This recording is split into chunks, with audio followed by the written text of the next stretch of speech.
Mm-hmm. When it started, the last thing they wanted was the women walking outside of the street. Mm-hmm. No, they don't.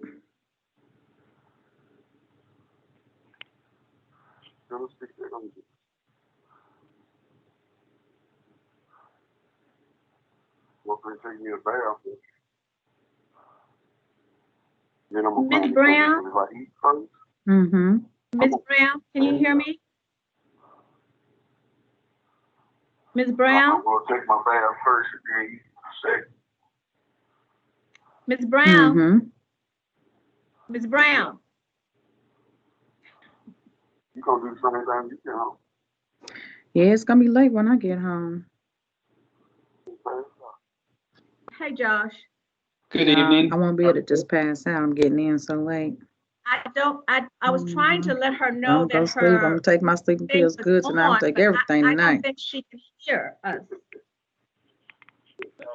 I'll just start with I a finally do. introduction and start by asking everybody to please mute their microphones. We can hear a lot of background information, a lot of So we background got this conference conversation. call already come up. So can I? I don't think she can Can hear I call us. you later when I'm done with this? Yeah. Okay, I'll call you back. Okay, bye-bye. Miss Brown? Miss Brown? Miss Brown? Yes, I'm sorry. I had to get off. I had a personal call. How are you, everybody? That's okay. I just wanted you to know that your mic was lit. So we were involved with your personal call as well. So everybody just wants to make sure Oh, that when sorry. they're not talking. That's okay. That's okay. Heard about the bath and everything, but just everybody don't forget to do your mic. It's just a good thing she didn't say anything bad about me. There you go. Well, thank you for telling me. Yeah, here. Mute the line. Okay, now I hit the mute button. Now I get it. Josh, I will go ahead and open it up, and then I'm going to kick it to you if you don't mind. Wonderful, thanks. It is like about a minute after, so that we'll have time to talk. I want to go ahead and let me too turn my phone and stuff down. I'm Antoinette Lee. If you all don't know me, I am actually the council person in 33, and I do understand that we may have some more folks on here in district other than 33. So I'm going to ask that when you all do talk, that you let us know what district you are and give us your name. We have had several meetings. I think, is this like the third one like this we've had? But some of the comments that I had gotten before was that there were other questions and people did not have a chance to speak. So I'm going to say at the beginning, it was suggested to me that we keep our conversations to 2 or 3 minutes. So I know sometimes when we are advocating for a certain thing or we're passionate about certain thing, we speak longer. So I'm going to apologize for being rude on the front if it gets to like 3 minutes and we have to move on to something else. What I would ask you though, if you do have a question or you have something and we don't have a chance to get to you, please email and send me those questions. I'm asking you to email instead of sending it to my Facebook so that I can have a copy of it and go back to it and be able to do an answer for you. I would rather you to email me at lee4d33@gmail.com because my Nashville one gets so full that sometimes it takes me some time to get through that. So if you're doing anything on this or something where I have to get right back to you, then I ask you to do that Gmail email for me. Anything else, you can do the Nashville.gov. Also, there is a chat area in this. A lot of questions, we maybe didn't see them in the chat, but I do know that the chat section this time is going to be looked at So that if you have something or you have a follow-up with somebody, make sure that you put it in the chat area, please. One thing that I want to start off with, I've had people ask me, am I supportive of this project and why? Because they could not tell. Most of the projects that I bring to you first so that I can hear how you all think about it. We have those District 33 meetings, and it's to craft how the project is supposed to look. We have had those for this. So I will say, when you ask me, am I supportive of this particular project? I am. And why? Because I think it's going to be an asset to our area. Now, we have opened it up to try to do restrictions on the different things that people are saying that they see a problem with. The beginning of this is still like it has always been, and that front part of it has commercial area. And that's what a lot of the folks that when we talked said that they wanted. They wanted like some, and that's a piece of it that I've got in there, sit down restaurants, maybe a coffee shop, a dentist or office, because it would be office space also there, but no fast food things. Or if you looked at my the restrictions on my Facebook page, you will see very specifically some things that we don't want there. We want nice quality things there, that not only the people who will be living in that area, but from the other areas will come and attend, because we don't have anything like that here. So that is why I support it. The way that it looks and the way that we crafted it at the beginning was something to be very proud of. Now, the developers will explain to you about the other part that was changed, the business part. That is not something that we had talked about at first, but the look of that and what that can be, I think will also be very good. I get it for those of you that are kind of apprehensive about that. I was actually standing in the parking lot of the Starwood Pizza to look at some areas, and I could see some of the areas that other constituents had been talking about. There were like, I guess, warehouses in the background and gravel and stuff that was piled high and all of this stuff that just did not look good. I get that. So that we don't want that look in our area. And we're trying to do the best that we can to make sure that we've got things in place so that will not happen. Not only things in place so that that won't happen in these meetings or talking to folks, but stuff in writing. So that, say, for instance, some blight happens and the folks you're talking to now are no longer here. The company that's looking to buy this is no longer here. Your council person who had these conversations is no longer here. We've gone. Some act of God, we're gone. Another company comes and you would be worried that they would do some crazy things. Well, we've got this in the SP. That's what we're looking to put this in, so that whoever comes has to adhere to whatever that design is, whatever those specifics are, whatever those restrictions are, unless they take it back through the council again. So yes, I am supportive of this. Yes, I think it's going to be good because of the measures that we are going to make sure that those things are in that piece and that they're going to be good. Now, I probably should let it go to the developers and let them explain now, but I'm going to bring this up because I was surprised that I heard this. I heard that people were asking, why was I supporting this? Did I get paid for this? Well, let me tell you, no, I'm not getting paid for this. I'm not getting paid for any of this. And a particular constituent had the nerve to send and ask me, well, how many of them have contributed to your campaign? None of them that I know of. So I will tell you, and campaigns are open. You can look in it. You can find out who has done what.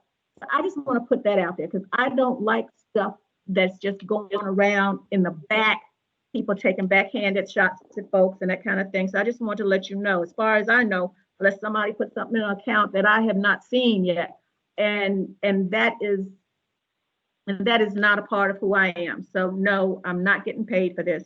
I'm trying to do what I think our area, when it comes all around, that our area will be proud of. And the only other thing that I want to say is, in this space when we talk, because I do know that we have some folks that can talk a long time, not only do I want to kind of limit it so that other folks, everybody can have a chance to speak, but also if you have been in the space like several times and there are other people who want to speak that have never gotten a chance to get their question and stuff up, kind of do your own monitoring and pull yourself back so that other people can speak as well. So thank you for listening through all of that. And I am going to kick it back now to the folks that are making the presentation. Great, thank you, Antoinette. For those of you that haven't met me virtually or in person at the neighborhood meetings that we've held prior to our current at-home environment, my name is Josh Rowland. I'm with Kimley Horn. We're a planning and engineering company that's assisting the owner of the property in this project. And we've worked closely with Antoinette. And as she said, she supports this project, but she's also been a very tough advocate for the community and made sure that the project, the components of this project that are wanted by this community are in this project. And she's been a good advocate for the community and has made sure that quality is job number one in all of our efforts. So with that, I just wanted to let everybody know that for the first time we are recording this meeting, that we've had a few requests for that, and so we wanted to let everybody know that there will be a recording available in the future. We're already at minute 24 here, so just wanted to reiterate a couple, call them meeting rules. Just as a courtesy, please mute your microphones until you're ready to speak. We're going to do a presentation first and then open it up for questions and answers at the end. And so just a few opening remarks before we jump into the slideshow that we have prepared. Just want to let you know that since June 15th, when we had our previous virtual meeting, we've been hard at work reaching out to the community at large. We've heard a lot via email and Facebook messaging and via phone calls from residents about the project. We've also reached out directly to the community, back out to members who have been asking for more information or asking for answers to questions. Some of you may have heard from Sam or Beecher with the Jigsaw Group. We've been working with them to help our community outreach efforts. Through all of those communications, we certainly understand that there's some frustration in the community. A lot of this is based on unmet promises and past dealings on this project and on other projects in District 33 and in 32. And so we understand why that there are a lot of questions and a need for transparency and quality. This community is certainly long overdue with a great mixed-use project and addition to the community. We truly believe that what we have in this master plan today represents a great opportunity for the community. Many of the things that we heard are kind of condensed down into a few items. I'm going to go through those and talk about what we've done to meet some of those. What was talked about most at the last meeting on June 15th was kind of that open-ended question about, well, if the zoning gets approved for these business park / industrial uses, what could end up in this project? Could we have chemical storage? Could we have construction waste? Could we have all these things that left uninhibited, could under a base zoning potentially occur with industrial?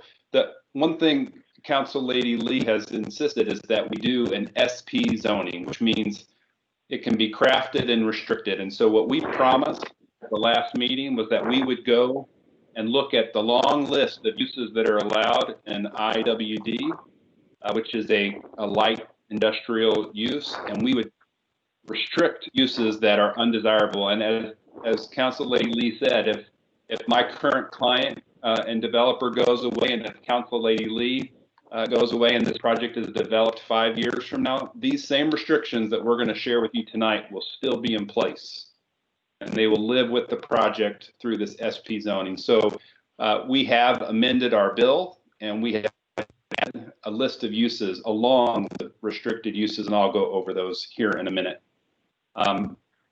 Some other comments we heard were requests to limit the amount of the industrial area on the project. We tried to meet the community halfway in that regard, partly through the limitation of industrial uses, so that businesses that do occur in the business park are quality businesses. And so those use restrictions help to accommodate that limitation of industrial use here. We've had questions about design controls. As we shared in the last meeting and in meetings before, our current SP has many design controls that enhance the building architecture in all three areas of the project, as well as requiring significant buffers along Hobson Pike with views into the business park. As you drive along Hobson Pike today, there's a heavy, dense tree canopy along there that will be retained, and those restrictions are already in the SP today. A lot of questions about warehouses and distribution. You look around those areas closer down to the Murfreesboro Pike and Interstate 24 industrial locations. There's large distribution centers. Part of the restriction here is that we can provide some larger buildings, but these are not the distribution centers like FedEx and Amazon. These are intended for local businesses with showrooms and some storage areas. So again, part of these use restrictions will control the type of uses in the park. And then lastly, over and over again, we've heard about traffic. One of the benefits this project brings is that it brings improvements to the road. Currently, Hobson Pike is 2 lanes. We're going to add another lane and a half. So we'll have a northbound, a southbound, a center turn lane, and a right in, right out turn lane. We're going to have a detached 12-foot wide sidewalk as well. So many road improvements, and more importantly, dedicated access to the business park that will have safety improvements as well. We certainly understand that we can't get unanimous acceptance of our proposal, but we have made every effort to add controls and restrictions to the project that will make this a quality project for the community. We're committed to delivering what's necessary to develop a quality project. This project includes the town center, quality residential, and quality businesses with local jobs. So I'm going to share my screen now, and I'm going to share with you first the list of uses that have been restricted for this project, and then we won't spend as much time because we know there are questions out there today, but we're going to go back through the presentation because there are a long list of folks on the call tonight that were not on the previous call. So if you'll bear with me for one moment.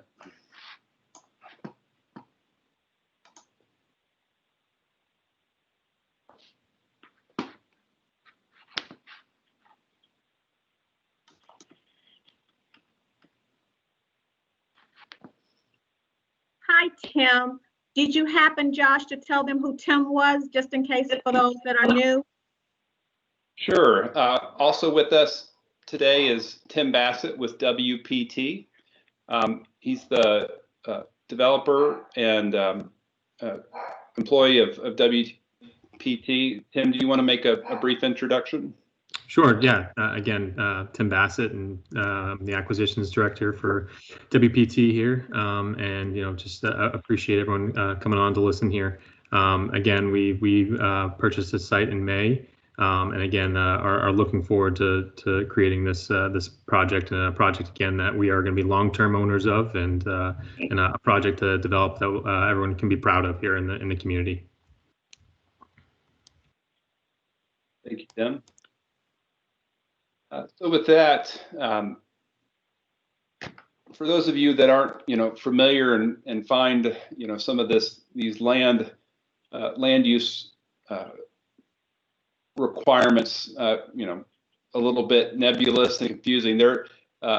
You can get on Metro Nashville's website and look at these uses as well. But there's probably 50 or so different uses that are allowed under the IWD zoning category, and our business park has a zoning, an underlay zoning of the IWD. So when we heard that there were concerns about undesirable uses in the future, we wanted to make a commitment to making sure those uses were restricted in perpetuity on this project. So I'm just going to go through. There's multiple categories in the IWD. The first one is listed as specifically industrial uses. So we're going to restrict. These are all uses that will not be allowed on the project. A compressor station, a fuel storage facility, and a tank farm. So that's chemical storage or oil and gas type storage. Those are all restricted. There's many waste management uses allowed in IWD that we're going to restrict. I'm sorry about that. No waste collection centers, no construction landfills, no construction waste processing. So no recycling or waste, no medical waste, no recycling collection centers, no recycling facilities. And as you kind of hear these uses, these are the types of uses that generate a lot of traffic, right? So by restricting uses, we're restricting traffic and truck traffic on this project. No waste transfers or landfills. From a utility standpoint, there will be no power or gas substations, no power plants, no tanks, water tanks, water treatment safety services, pump stations, energy facilities. I've got two more slides here. There's transportation uses that will be restricted. No airport or heliport type facilities, obviously no boat docks, but we thought we'd just be clear on the things that were being removed. No bus stations. The only possibility with buses would just be whatever the Department of Transportation requires along Hobson, if they would like a bus stop there just for commuter traffic. No motor freight, no park and rides, no rail stations, no rail yards. Under commercial, and that's what's interesting just to note about IWD, it includes many commercial uses that were envisioned under some of the other zoning categories. So it's certainly a land use category that allows for quite a bit of different commercial use as well. But we are going to restrict the automobile repair, sales, both new and used, automobile service, no beer and cigarette sales, no boat storage, no car wash, no flea markets, no laundry plants, no self-storage. So that's limiting warehouse type spaces, no wrecker service. And then there's a few other ancillary uses that we're restricting. We're going to restrict amusement parks, fairgrounds, racetracks. What we heard a lot were some of those undesirable businesses that you didn't want in your area. We spoke about the beer and tobacco stores on a previous slide. We're going to restrict the sex club uses. We're going to restrict the non-residential drug treatment uses, and any of the predatory alternative financing services. So those are all the uses that we're taking off the table that are allowed in IWD. As I mentioned before, there's many desirable IWD uses that include both light warehousing and commercial uses that we're targeting, and as we've spoken about before. So with that, I'm going to jump into the presentation real quick for those that haven't seen this, because with the project having garnered new attention and with folks having this online accessibility, where in the past when we were meeting in person, they might not have it might not have worked with their schedule to attend. We wanted to make sure everyone has the opportunity to learn about what's planned for the project as a whole. So the project consists of 3 zones. The first zone is a residential zone. The second zone is a mixed-use town center. And the third is our business park. And the business park is the location where we just restricted all of the uses. So that's the area in blue. The town center zone is on the right in this slide here. It is accommodating a mix of uses, as Council Lady Lee mentioned. There'll be local businesses, things like dentist office and doctor's offices and coffee shops and small retail spaces.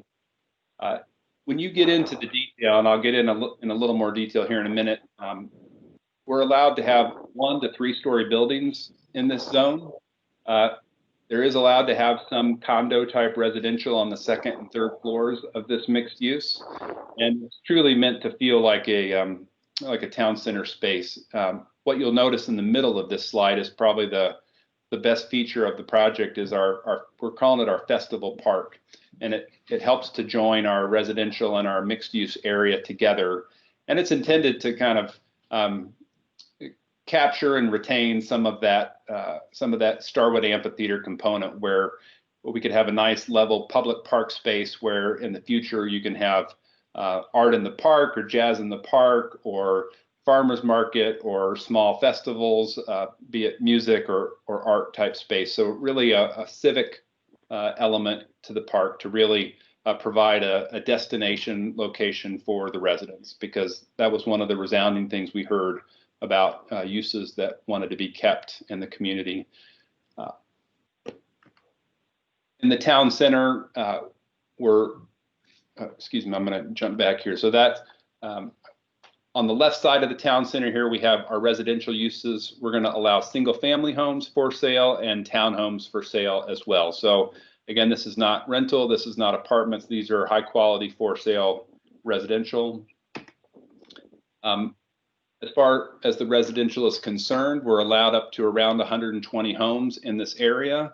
It's going to be for sale. We have a restriction on short-term rentals, so those are not allowed. And this residential area will have their own smaller neighborhood park over on their west side. Some of these photographs are characteristic of the types of homes that could be for sale in the area. You see some row homes as well as single family. Again, this image on the bottom represents a possible development scenario. We've been hearing from good national builders who are interested in this location, and so we're looking forward to moving forward with these developments in the front as well as the business park. There's interest in townhomes and single family. The town center uses, as I mentioned, is set up to accommodate restaurants and retail and office, as well as condos above the first floor. Those types of spaces where you have outdoor patios and dining and great services, restaurants and retail for the local residents, a place with a real identity that the residents can bring their friends and family to and be proud to have in the community. This is a nice little capture of the festival park that shows the mixed use on the left-hand side, and just off the screen to the right would be where the residential is. Again, it's an activated space that engages both the commercial and the park space together. And then again, our civic park, it's really just trying to kind of blend the residential and the town center uses and create a great destination location for public events in the area. The business park, these images here are taken directly from the SP document that's part of the approvals that we're seeking. I know it's probably a little hard to see on your computer screen, but if you go to the bill online, you can download these documents and see them in great detail. We have controls for the heights of buildings. We have controls for the amount of windows that are, a minimum amount of windows and doors, and where those types of things can be located. It also speaks to the buffers along Hobson Pike. And it also speaks to what can and cannot be seen from Hobson Pike. We say that any storage and truck areas need to be oriented away from Hobson Pike, not towards it. We have an area closer to Hobson Pike that's intended for more of a specific type of use that is catering to local businesses that need smaller spaces. Folks like, if it's lighting or cabinet supplies, types of places where you could have a nice showroom where local businesses could operate and have a storefront, as well as some storage space in the back. And then in the area more away from Hobson Pike and less visible, those would be catering to some clients that need some slightly larger spaces, more regional businesses, businesses like research and development, health systems and products, and larger showrooms for products for those more regional sized businesses. As I mentioned before, traffic has been a big concern. We've heard a lot about the poor condition of the roads and safety. And starting on the top of the screen, you'll see the Hobson Pike improvements. As you all know today, there's 2 lanes. Ultimately, once this project is finished, as well as new projects that are being designed across the street on Hobson Pike will be a 5-lane road, predominantly 3 lanes with north and southbound with a middle turn lane, and then deceleration and acceleration lanes for turning in and out of the communities will be added at the intersections. So we're going to be widening our entire frontage. What you also see on that slide is a tree lawn or a detached sidewalk, and Metro Public Works is requiring that we build a 12-foot wide multi-use path. So we'll have safe movement for pedestrians in front of the project. Similarly, along Murfreesboro Pike, we'll be adding bike lanes, sidewalks, and additional turn lanes for safe traffic movement in and out of the project. And as you can see on the right-hand side of the Hobson Pike section, that berm that's out there today is what we intend to retain, so that both the businesses are screened from Hobson Pike, and that it's a pleasant place to walk along the road as well. A lot of questions about what the original SP had and what our current SP shows today. There was a heavy amount of retail, office, and restaurant in the previous SP, and over 500 homes, including apartments, that did not have an STR, short-term rental restriction.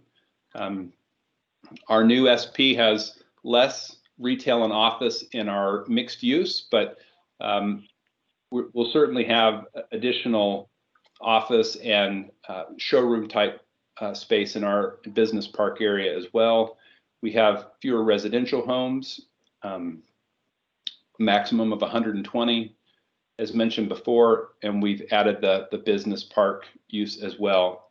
I think this is a good time just to mention, and kind of going back to our comment about delivering a quality project and how we do that.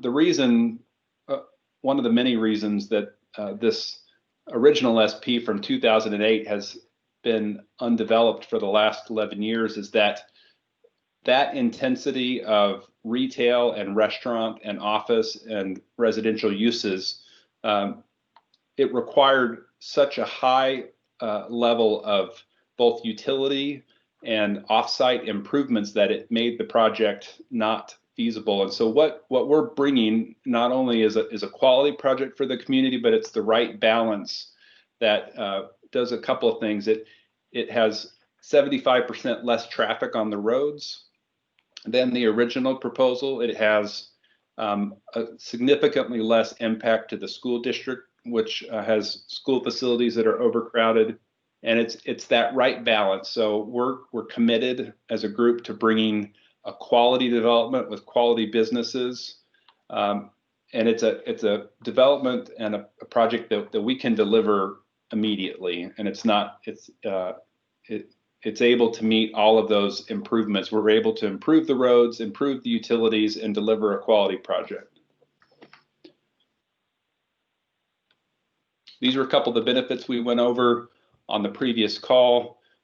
We've hit on a lot of these things already. I want to leave plenty of time for questions and answers as well. We've talked about the schools and the minimized impacts on the traffic and the great mixed use component and local businesses and jobs that we'll be bringing with this project. And I think what's worth mentioning again is that WPT is in a position where they have to create a very quality level of development, both in the business park and in the mixed use area and residential, so that all three of those components can thrive together. And as Tim mentioned, they are a company that's in this for the long term. They're committed to developing through the whole project with partners in both the residential and commercial markets, and they're going to be holding this property for the long term. So they're committed to a quality project.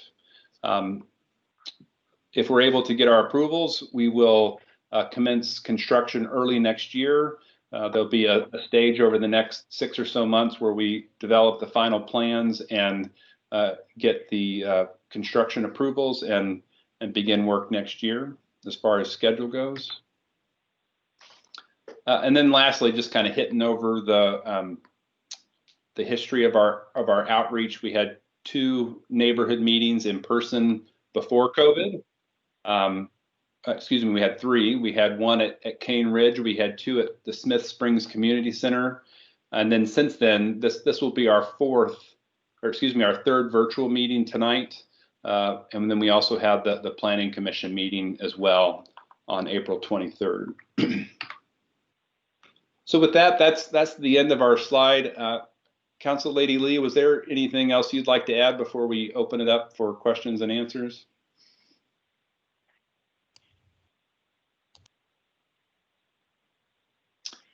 With that, I'm going to stop sharing my screen right now. And I'm sorry, I was talking, but I forgot to unmute. Okay. I just want to say, I was going to share with them that the residents did want to have a meeting to kind of talk about this more with just me. So we are going to do that on the 30th. I will give you the address. We had one of our residents who arranged with their church to be able to do the distancing. We're going to ask you to bring your own mask, but I will have some just in case. And so we will be able to sit face and face and kind of talk over some of that. So just to put that out there, mark on your calendar, it's for the 30th, which is on a Thursday, and we'll start at 6 o'clock. And to leave a lot of space for questions, I'm turning it back over to you, Josh. Thank you. Thank you. Great. So with that, for those of you that haven't used this meeting platform before, there's a hand symbol in the bar at the bottom of the screen that says raise your hand when you drag your cursor over it. If there are folks with questions, again, I'll just ask for your patience and consideration with everybody on the call, and just allow me to take some time to figure out who's got their hand raised and call on folks. But with that, I'll wait a minute here and see who comes up first.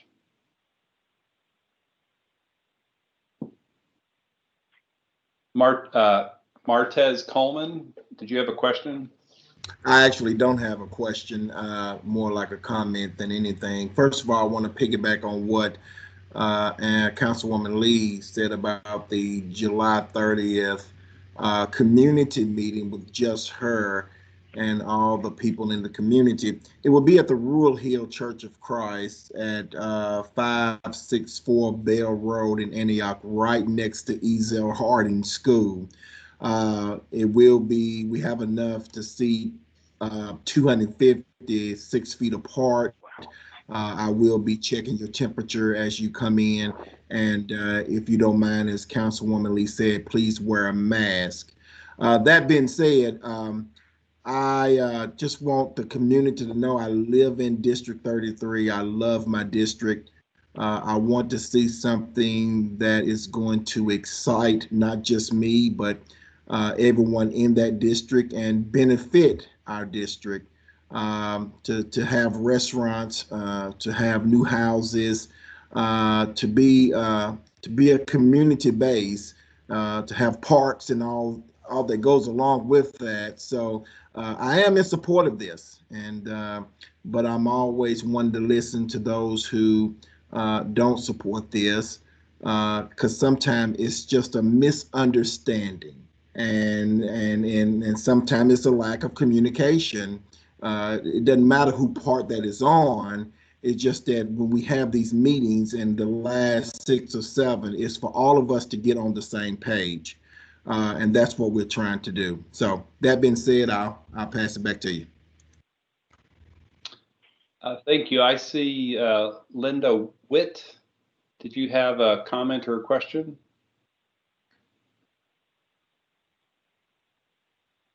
And Linda, your microphone is on mute. Sorry about that. It's not like I don't have 20 of these calls per day. Just a quick question. Where do you go to download the presentation you just did? We can make that available. If you emailed me for the meeting, you can email me for the presentation. It was shared with a couple other folks earlier this week who had requested it. So happy to share that. Thank you. Let's see. David Chilton has his hand raised. I'm here.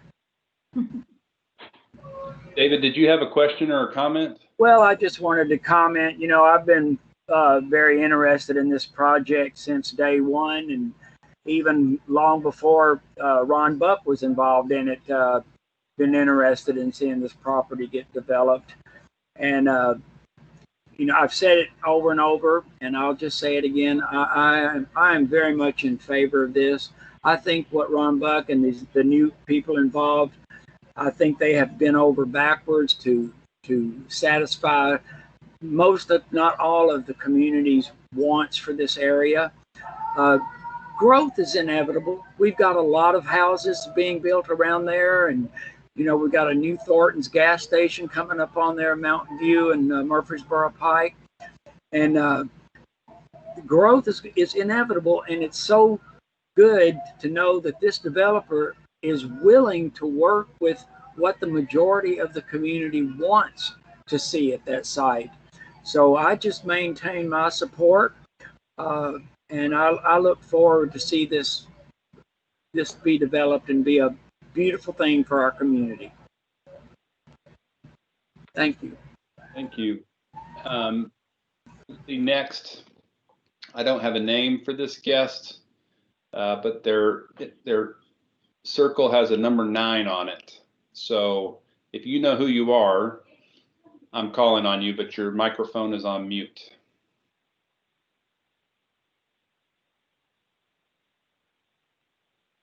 So maybe a phone number starting with the area code 980. Let's see, I'll come back to you if we can figure out who you are. Let's see, we also have David Yergin.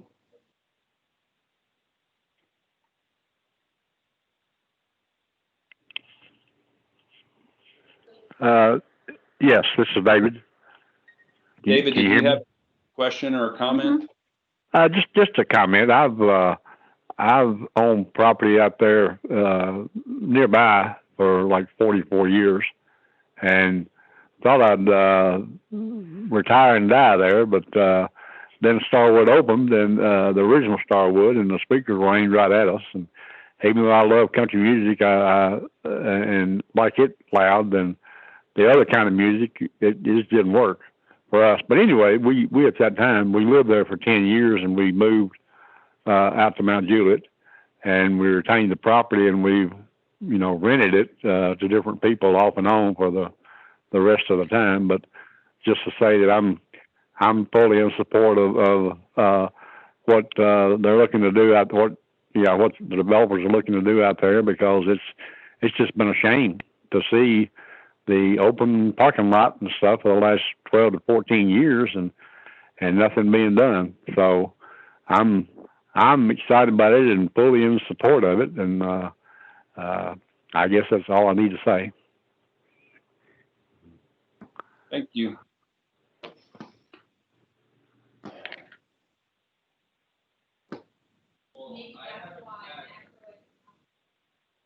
Let's see. Waiting on some more hands here.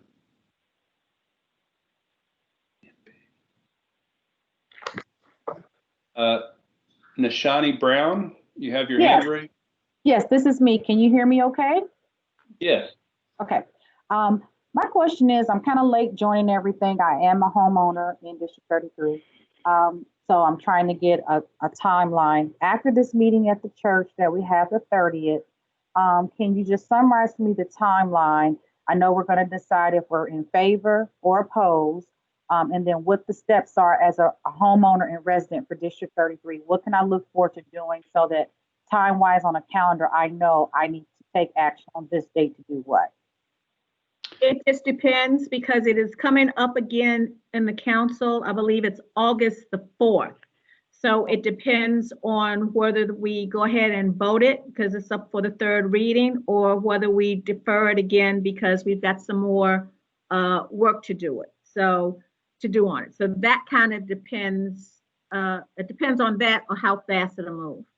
So when you say vote and defer at that point on August 4th, what is that process? Is it based on what you gather from the meeting on the 30th and what you receive by email, or is it just based on legislation?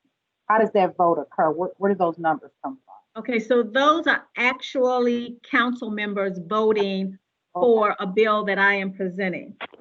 And so my decision whether to present it to be voted on or whether to defer it again will come from a lot of the comments that we hear here and in the meeting on the 30th to see if we have got something that looks like we've got a majority of people who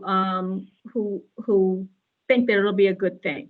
And so if that is the case, then on the 4th, when it comes up, then I will make a motion to have it approved, and then the council will vote on it. And that's the process. Okay, thank you. And thank you all for presenting. You did a great job and it looks good. And so far, I'm in favor. I would love to see the Antioch area revitalized. We're more than just homes, four walls and a top. We have great families and communities. We have young families. We have professional people. And we would like to have some activities to do that don't take us 40 minutes to an hour out every time we want to do something fun or eat or just feel like we're in our community. So thank you. Thank you.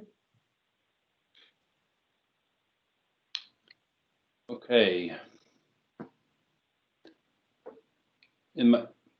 PJ Yergin, did you have a question or comment?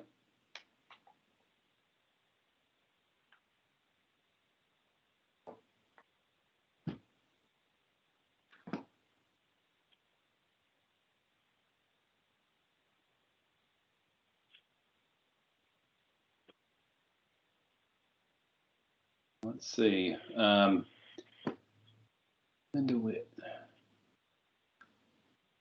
I can move on to Therese Brumfield.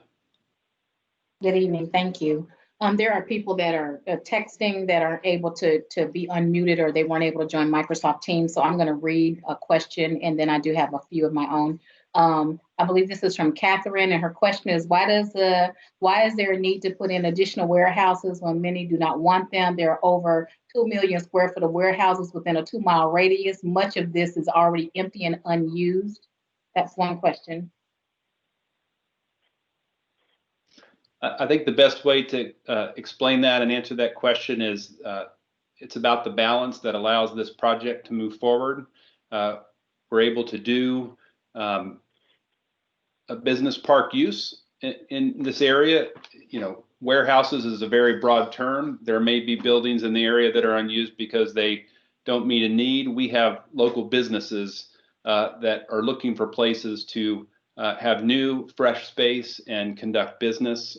So we have demand both for the business park use and the mixed use. And what was your? Therese, hey, Therese. Hey, how are you? I didn't know if Catherine was on the call when I was making my comments at the very beginning. I was talking to her about, I had a meeting, well, not her, I'm sorry. I was talking about, I had a meeting and I was at Starwood in their parking area, and I could clearly see what the people are so concerned about, because you could see over top the warehouses, you could see the gravels parked, piled up, you could see all of the stuff that was just left undone, and it did look hideous. And I was explaining to her that's one of the reasons that we put some things in place so that in this project, it won't look like that. We put in some things in place to make sure that what we say is going to be done will be done, because it's in that SP. So I don't know if that will help with her some, but it will not look like the ones that you look around when you see in that area. So I hope that helped a little bit. Okay. I know this was a question that came in, and this was actually my question. I know from our last meeting, thank you for that, Councilmember Lee. I know this was one of the questions, and I think, Josh, I emailed you a couple of these. On the last meeting that we had with you guys, I believe it was on the 16th, maybe. I might have my dates wrong now. But on the last meeting, this last Zoom meeting that we had, there was a question about the percentage of acreage that was going to be dedicated for the industrial versus the residential and the housing, and then what phases that work was going to be completed, because our concern was if we do the construction part, the warehouse part, the ISD part first, which is we understood to be 75% of the property, no businesses or no homes are going to want to, no one's going to want to move into an industrial park with big warehouses and that kind of thing. So that was the concern, that while that may be the intention, that it will not be completed to that end, because that's what's going to be worked on first. So I know that was one of the questions that we left. Is there an update on that? And I'm sorry, I did come in a little late from some work stuff, but did we address that already, or was that addressed in the slides? You know, I think it was probably better addressed in the commentary about who WPT is as a developer, and they own the entire property and are going to develop the entire property. So when we speak to the quality of the businesses and the built environment that are planned for the business park, they mean it, because they have to also develop the mixed use and the residential area, and you can't have all that working together unless the business park area is of a high caliber and high quality and has compatible businesses.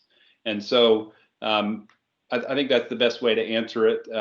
There's also a much smaller amount of traffic generated from these business park type businesses and activities. And so by doing that percentage of business park and residential and mixed use, we're able to reduce the impacts on the community, both on the roads and the schools and the utilities. So it's all about a balance. And we've achieved a balance that allows this project to get developed now and today, and to develop a quality project for the community. And I'm going to butt in again, I'm sorry. As you're talking about that, you know, at the beginning, when I talked about what I was talking about, I said if some blight happened and none of us were there, then the things would still be in place that are in the SP. So we don't have anything in the SP that says that everything should go up together, or you do a certain percentage of one before you do a certain percentage of the other, or if you do a certain percentage of one, then you start on the other. So I can understand the fear that if somebody, not this company, maybe another company gets it, then they may put all their business park first, and nobody may want to come because they may not own the whole thing. Depends on what happens. So that may be a consideration to look to see if we can say, okay, if this much of the business part goes up, then we want to make sure that the other part is going up at the same time, or that we will make sure that a percentage is done when the other goes. I may not be explaining myself correctly, but. No, I think I hear exactly what you're saying. You're saying we want to control the growth and ensure that it's growing together, to ensure that there's not one piece growing and then the other piece just left or not developed, or there's no interest because of the initial development. And I think that's something we'll probably want to go into a little more detail when we meet with you directly a week from now.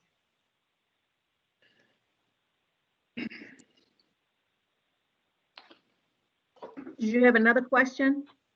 No, Okay. yeah, I think the majority of our conversation probably we want to have it directly with you as a community and talk directly, and then give you that feedback. But that's the question I have for the developer, so I appreciate that. Thank you. Back to you, Josh. Okay. Well, I don't want to end early at the risk of cutting anybody off, but I don't have any more hands raised. I can open the floor at this time for folks that. I think that would be good. I think that would be good. We have 5 minutes left. We were committed to doing an hour meeting tonight, so please, if try not to talk over one another, but we're going to open it up to any kind of closing comments or questions. If I can, there's a couple of text messages that I'm receiving again from people that couldn't get on the Teams call. One of the questions is, when the roads are torn up by the trucks, who will we talk to about fixing them? So the benefit of new development is that you get new roads, and Metro Public Works requires roads built to newer, more robust standards. So, but then once the roads are built, they're dedicated to the city, and the city is required to maintain those roads. But a brand new road with thick layers of underlayment and asphalt and curb and gutter that has good drainage, they have a much longer lifespan. So I think that just the presence of new roads and new construction is going to be a huge benefit. One other question is, what about the environmental impacts? There's proven facts about where people live, within a mile of high semi-traffic, and the increased risk of lung cancer. Kids have higher incidence of asthma, sleep disorders, and learning disabilities. Has there been anything environmental that's been reviewed or studied? The only environmental piece that I can speak to was the site development piece, and this state has passed in the last 3 to 5 years some pretty strict regulations on water quality. I can speak to us retaining the vegetation along Hobson Pike will help to screen and buffer some of the air quality issues as well. But our site will have multiple water quality ponds and treatment devices that will make sure that any runoff that goes into stormwater streams is treated to a much higher level than it used to be required. So it's very rigorous what Metro Nashville and the Tennessee Department of Ecology and Conservation require for new development. So we'll be held to all those rigorous standards. That's all the questions that I have, guys. Thank you. Let me go back to my board here and see if there's any new hands raised. This is Billy Spalding. I can't raise my hand because I'm not on your computer, but I had to call into the meeting. I got a couple of comments. Yes, sir. Question or comment? Yeah, my name is Billy Spalding. I own property which adjoins the southern border of the Starwood land, District 33, of course. I've lived here for 40 plus years. I can remember well the approval process that the original Starwood amphitheater developers had to go through. And in many respects, it's not unlike the process the current developers are working through. That site was totally woods at that time. But the amphitheater was built, and it made a significant contribution to our community for several years. About 3 or 4 years ago, I attended the first community meeting where Ron Buck presented his original plan for the development of the Starwood property. Since that meeting, I have also attended several subsequent community meetings where revisions to that original plan, and in many cases objections to those revisions, have been discussed. But at this point, it appears to me we've just about heard all the pluses and minuses, and we're down to 2 options: reject the plan or accept the plan. And my recommendation is that we accept the rezoning and development plan currently requested. In addition to the numerous positives already presented to us, one real tipping point that makes me want to support this plan is the immediate financial impact it will have. I firmly believe that if the current plan is not accepted, the Starwood land will remain vacant for another 5 to 10 years, maybe longer than that. For many reasons, but primarily because of the COVID-19 virus situation, Metro Nashville's tax revenue receipts have been substantially decreased. As citizens of Metro Nashville, you and I were just hit with a 34% increase in our property taxes. And I would not be totally surprised if another increase happened next year. And who knows what will happen after that. And just to be sure it's understood, that comment is not a reflection on Council Lady Lee or any other council member of Metro Nashville. It's just the situation we're in. So even though someone may have a problem with one of the options we have, accept or reject, before we throw anything away that might help minimize these future tax increases, I think that we should give it a very hard look. I believe that this development will help hold down future increases in our taxes, as well as providing jobs for individuals in this area. And before I get off, I do want to thank and compliment Council Lady Lee for all the time she has spent on this project. She has served her community well, and I thank you for your attention. And thank you so very much. Yeah, very, very well spoken.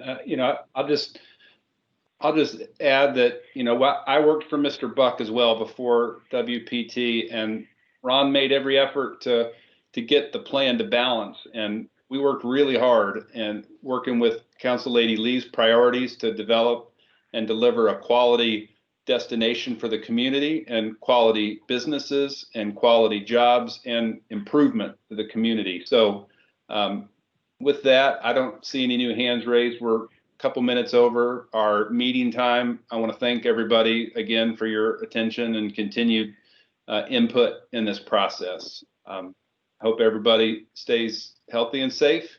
And I just want to reiterate that we are very much looking forward to working with everyone in this community to make this a project that everybody can be proud of and benefit from. So thank you for your time tonight, and be well.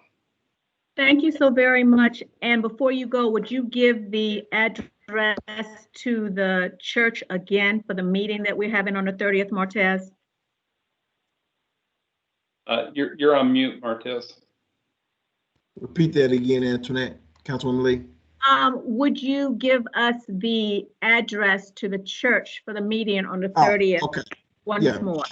Sure. It is 564 Bell Road, Antioch, Tennessee. It's right next door to Ezel Harding Christian School. And the name of the church? Rural Hill Church of Christ. Thank you. I want to thank everybody who took away from their dinner time to come to the meeting. We really appreciate it. Make sure you are wearing your mask. I know you've been keeping up with the things that's going on. We're remaining on the second level. Everybody really needs to wear your mask. Please be safe. Check on people that live near you. If you hadn't seen them or heard from them, throw a little pebble at their window or something so they'll come to it, just to make sure that everybody is okay, because we're all in this stuff together until we're not. So God bless you all and have a good evening, and thank you for coming.